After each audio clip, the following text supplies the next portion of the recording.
महागाई ज्याला इन्फ्लेशन म्हणतात, ते इन्फ्लेशन सारखं वाढताना दिसतं. आपण महागाई वाढते, आपल्याला असे झाले का कुठल्या वस्तू हळूहळू स्वस्त उलट्या होत गेल्या, काय दूध असेल, पेट्रोल असेल, पासून सगळ्याच गोष्टी, किराणा मालापासून. तर महागाई तुम्हाला इनडायरेक्टली खात असते आणि महागाईचा दर वाढायचा हा समजा आपण एक समजू की 10% महागाई वाढती आहे आणि आपलं उत्पन्न किंवा आपण जी काही गुंतवणूक करतोय जिथं तिथले जे रिटर्न्स त्याच्यापेक्षा कमी असतील तर आपण इन्फ्लेशनला किंवा महागाईला बीट करत नाहीये किंवा त्याच्यापेक्षा जास्त रिटर्न्स मिळवत नाहीये. तर ह्याचा अर्थ कुठेतरी त्याची आपल्याला काळजी घेतली पाहिजे आणि त्याच्यावरती उपाय शोधला पाहिजे.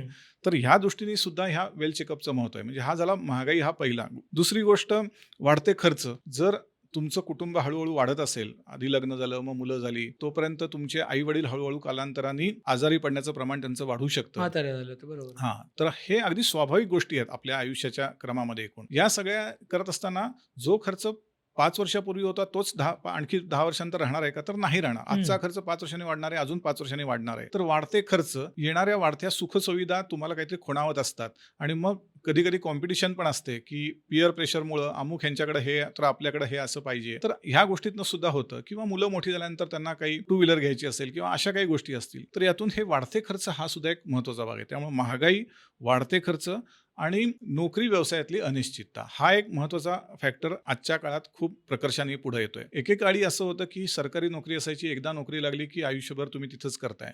पण आता आजकाल काळ बदलतोय, तंत्रज्ञान बदलतंय, त्यामुळे तुमच्या नोकरीतली सुद्धा शाश्वतता राहिलेली नाहीये. त्यामुळं अशी जर शाश्वती नसेल, व्यवसायात सुद्धा असं होऊ शकतं कोणीतरी कॉम्पिटिटर इतका तगडा तुमच्या समोर येऊन उभा राहतो की तुमच्या व्यवसायावरती त्याचा परिणाम होतो. तर ह्या गोष्टींचा इनडायरेक्टली तुमच्या आर्थिक तब्येतीवरतीच परिणाम होत असतो. म्हणजे महागाई तुम्हाला खाते, वाढते खर्च खातात आणि नोकरी व्यवसायातली अनिश्चितताही तुम्हाला आर्थिक चिंतेतच टाकत असते. बरोबर. तर मग या आर्थिक चिंतेला जर दूर करायचं असेल तर मग वेळच्या वेळी वेल चेकअप का करून नाही घ्यायचा? तर तो घेतला तर त्यानिमित्ताने आपल्याला समजेल की आपण कुठे आहोत.